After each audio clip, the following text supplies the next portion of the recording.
வேத வாக்கு தத்தங்கள் எல்லாம் எனக்குரியவைகள் என்று எண்ணுகிற போதெல்லாம் சந்தோஷம் வரணும். என் மீட்பர் என்னோடு இருக்கிறார், என்னோடு இருக்கிற உயிர்த்தெழுந்த தேவன் என்று நாம் நினைக்கும் பொழுதெல்லாம் அவருக்குள் சந்தோஷப்படணும். அவருக்குள் நிலைத்திருக்கும் போது சந்தோஷமாக நிலைத்திருக்கும்.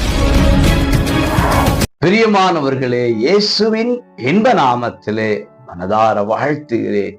ஏசப்பா உங்களை இந்த நாளில் ஆசீர்வதிப்பாராக. பிலிப்பியர் 4:1 சந்தோஷமாய் கிறிஸ்துவுக்குள் நிலைத்திருங்கள். அன்புக்குரியவர்களே, ஆடுவோம், பாடுவோம், கொண்டாடுவோம் என்றெல்லாம் ஆலயத்தில் ஆர்ப்பரிக்கிறோம், ஆடுகிறோம், மகிமைப்படுத்துகிறோம், நம்மளை மறந்து துதிக்கிறோம். இதெல்லாம் சில நேரத்துல ஆலயத்தோடையே முடிஞ்சு போயிருக்கு. ரொம்ப வேதனை.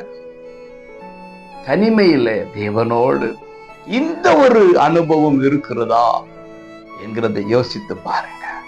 எனக்குள்ள அவர் இருக்கிறார் அப்படிங்கிற எண்ணம் வரும் பொழுதே ஒரு சந்தோஷம் வர வேண்டும். என்னை அவர் நேசிக்கிறார் என்கிற எண்ணம் வரும் பொழுதே ஒரு சந்தோஷம் வர வேண்டும். வேத வாக்கு தத்தங்கள் எல்லாம் எனக்குரியவைகள் என்று எண்ணுகிற போதெல்லாம் சந்தோஷம் வரணும்.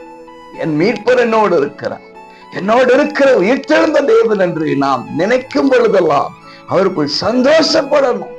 ஏனென்றால் சத்துரு டச் பண்ண முடியாது, நம்மை தொட முடியாது, பாதாளத்தின் வாசல்கள் நம்மை மேற்கொள்ள முடியாது. அவரோடு மகிழ்ச்சியாக ஆடி பாடி அவர் என்னோடு இருக்கிறார் என்று சொல்லி வாழ்கிற ஒரு வாழ்க்கைக்கு பெயர்தான் அவருக்குள் சந்தோஷமாய் நிலைத்திருத்தல்.